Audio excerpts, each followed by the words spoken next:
Diabetes होती है जिसकी वजह से उनको तनाव आने की प्रॉब्लम हो जाती है, या फिर वहाँ पे उनको इन्फेक्शन हो जाता है उस हिस्से पे, या फिर उनको बेलेनाइटिस भी हो जाती है, किसी को स्किन का इश्यू होता है जिसकी वजह से उनकी इच्छा नहीं होती है या फिर नहीं आ पाता है, बहुत स्किन हार्ड होती है, आगे पीछे नहीं हो पाती है, जो मूवेबल स्किन होती है ना वो प्रॉपर तरीके से नहीं खुलती है, उसकी वजह से भी हो सकता है। या फिर आपकी जो ब्लड फ्लो है वो अच्छा नहीं है, हो सकता है आपकी वेन्स में प्रॉब्लम आ गई, या फिर आपकी आर्टरीज जो है उनमें प्रॉब्लम आ गई, उनमें स्वेलिंग आ गई है, ठीक है। या फिर हो सकता है कि उनमें कोई चोट लगी है, या फिर आपकी बॉडी में कोई ट्रॉमा लगा है, ठीक है। बॉडी में ट्रॉमा मीन्स मतलब आपकी कभी सर्जरी हुई है या फिर बहुत आपके साथ गलत हुआ है, जिसकी वजह से भी आपकी किसी भी अंग में भी अगर प्रॉब्लम होती है ना तो सीधा सीधा इफेक्ट करता है आपके तनाव को। ओके, तो ये है कुछ फिजिकल कारण जिनकी वजह से आपकी आपके हार्मोन्स में गड़बड़ हो गया है, आपका टेस्टोस्टेरोन कम हो गया है, आपके अंदर आयरन की कमी है, उसकी वजह से भी ऐसा हो सकता है बहुत। तो अगर टेस्टोस्टेरोन कम है तो ये प्रॉब्लम आनी ही आनी है। ओके, तो ये कुछ कारण होते हैं जो कि फिजिकली हैं। ओके, अब बात करते हैं मेंटल लेवल पे, मतलब साइकोलॉजिकल कुछ कारण होते हैं। देखिए कुछ चीजें हमें दिखाई देती है तो हम समझ पाते हैं, लेकिन कुछ हमें दिखाई नहीं देती हैं बट वो हमारे साथ हो रही हैं। मतलब क्या है कि साइकोलॉजिकल भी ऐसा होता है, किसी किसी को तनाव नहीं आता है क्योंकि उन्होंने या तो उनके पार्टनर ने कभी ऐसा कुछ बोला है उनको, उनके पार्ट को लेके कभी भी उनको ऐसा फील करवाया है, इंफीरियर उनको फील हुआ है कि मतलब आपका छोटा है, या फिर जो भी उसने कुछ गलत तरीके से बोला है, तो उसकी वजह से भी वो बार बार सोचते हैं और वो प्रॉपर तरीके से नहीं कर पाते हैं, उनका हार्डनेस प्रॉपर आता ही नहीं है, उनकी कॉन्फिडेंस बिल्कुल डाउन हो जाती है। ओके, कभी कभी क्या होता है कि उनके हॉर्मोन्स, देखिए आपके ब्रेन से ही रिलेटेड है सब कुछ, जब आपके हॉर्मोन्स गड़बड़ होते हैं तो भी ये होता है, उनका कारण होता है स्ट्रेस, एंजाइटी एंड डिप्रेशन। तो अगर आपको ये प्रॉब्लम है ना तो पहले इनको दूर कीजिए, सबसे पहले माइंड पे काम कीजिए, फिर आपको शरीर पे काम करना है और फिर आपको रिजल्ट्स मिलेंगे। तो जितना हो सके अपने स्ट्रेस को कम करके रखिए, ठीक है, क्योंकि जो होना होता है वो हो जाता है, बस हम अपना काम कर सकते हैं।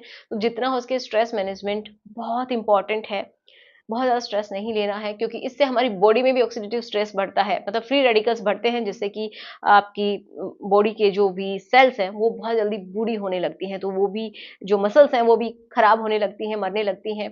ओके, तो ये भी कारण होते हैं।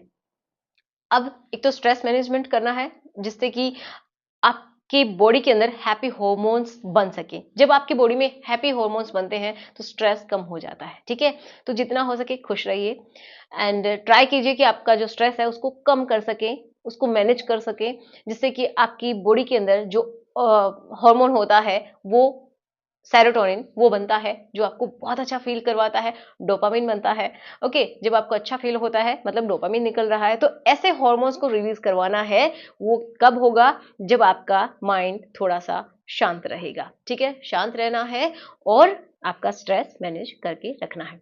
ओके, और बहुत इंपॉर्टेंट कि आपको अपने डाइट के ऊपर ध्यान देना है, अच्छी चीजें खानी है, कुछ मैं बताऊंगी कि आपको क्या खाना है, आपकी एक्सरसाइज होनी चाहिए। देखिए वो एक्सरसाइज आप हो सके तो कीजिए जिनमें आपकी, ये समझिए आपका हार्ट बहुत अच्छे से काम करे, ठीक है, जिसको बोलते हैं कार्डियो कीजिए, ठीक है, जिससे कि आपका जो ब्लड का फ्लो है वो हर जगह जाए और सारी प्रॉब्लम्स कम हो जाए, है ना। ऐसा होता है जब ब्लड नहीं जाता है जिस हिस्से में, वहीं पे दिक्कतें आना शुरू हो जाती है। अगर हमारे हेयर में अच्छे से, हमारी रूट्स में अच्छे से ब्लड नहीं पहुंच रहा है तो बहुत सारे हेयर हमारे गिरने लगते हैं, उनकी स्ट्रेंथ कम हो जाती है, वीक हो जाते हैं। इसी तरीके से आपका जो पार्ट है वहाँ पे ब्लड फ्लो अच्छा नहीं है, वहाँ पे प्रॉपर तरीके से ब्लड नहीं भर रहा है जाके स्पॉन्जी टिश्यूज में, तो हार्ड कैसे होगा। ओके, तो ये आपको ध्यान रखना है। अब देखिए एक्सरसाइज हो गई, खाने के लिए आपको मैंने बहुत बार बताया है, एक डेडिकेटेड वीडियो भी बनाया है कि आप अ, अनार लीजिए जो कि बहुत अच्छा है, ठीक है, आपके ब्लड फ्लो को बहुत अच्छा करता है और भी बहुत सारे गुण हैं। तो अनार को आप अपनी डाइट में इंक्लूड कीजिए। एक अनार मीडियम साइज का आप ले सकते हैं दिन में, कभी भी ले लीजिए। अगर आप कंफर्टेबल है तो उसको चबा के खाइए, नहीं तो उसका जूस पीजिए, लेकिन ज्यादा हो सके तो आप खाना है आपको, उसके बीज जो हैं वो भी बहुत अच्छे होते हैं, उनको चबा चबा के आपको खाना है। ओके, बहुत अच्छा होता है ये। दूसरा आप क्या ले सकते हैं? प्रोटीन। प्रोटीन आपके डाइट में होना बहुत ज़्यादा ज़रूरी है, तो उसके लिए आप मोरिंगा की जो लीफ भी ले सकते हैं, या फिर जो स्टिक्स होती हैं, मतलब जो फलियां होती हैं वो भी ले सकते हैं, ठीक है, वो बहुत अच्छी होती हैं। और भी सोर्सेज होते हैं जैसे कि मशरूम होता है, अगर आप कंफर्टेबल है खाने के लिए तो वो खाइए। जो भी सोर्सेज हैं प्रोटीन के, उनको अपने डाइट में इंक्लूड कीजिए। तीसरा है हाइड्रेशन, बहुत बहुत बहुत बहुत इंपॉर्टेंट। जब आपकी बॉडी में प्रॉपर हाइड्रेशन नहीं रहता है तो भी ये प्रॉब्लम आती है। जब आपकी बॉडी डिहाइड्रेटेड होती है तो ये प्रॉब्लम आती ही आती है। जो भी टॉक्सिन्स हैं उनको निकालने के लिए भी हाइड्रेशन की जरूरत होती है, और आपकी हर एक सेल को हाइड्रेशन चाहिए। तो आप पानी भरपूर मात्रा में लीजिए, फ्रूट्स का जितना हो सके सेवन कीजिए। एक होता है गार्लिक, जो कि हम बोल सकते हैं कश्मीरी जो लहसुन होता है, उसका इस्तेमाल कीजिए। 2 कलियां आप सुबह ले लीजिए। ठीक है, मैंने बताया है तरीका किस तरीके से खाना है। अगर आपको नहीं पता है वो वीडियो, तो उसके लिए मैं डेडिकेटेड वीडियो बनाऊंगी कि किस तरीके से आपको लहसुन का इस्तेमाल करना चाहिए, किसको खाना है किसको नहीं खाना है, तो इसको भी आप ले सकते हैं। ओके, तो आशा करूंगी कि आपको समझ में आया होगा कि कैसे लेना है और किस तरीके से आपको इसको मैनेज करना है। तो अगर आप ये सब कर सकते हैं ना, तो आपका काम होगा उसकी जड़ के ऊपर। जब जड़ पे काम होता है ना, तो वो अच्छे से काम होता है। अगर आप सिर्फ और सिर्फ दवाइयों के ऊपर डिपेंड रहेंगे, वो दवाई लेंगे जैसे कि आपको तुरंत हार्डनेस आ जाए या फिर आपके अंदर जोश भर जाए, तो वो कुछ क्षण के लिए, कभी कभार के लिए ठीक है, लेकिन ये परमानेंट अगर आप लेते रहते हैं तो परमानेंट डैमेज भी हो सकता है। बहुत सारी प्रॉब्लम्स और भी साइड इफेक्ट्स आ सकते हैं। ऐसा भी हो सकता है कि परमानेंट ईडी हो जाए। ठीक है, तो अगर आपको ये दिक्कतें होने लगी हैं तो थोड़ा सा ध्यान दीजिए। अगर आपको नहीं है तो भी ध्यान दीजिएगा।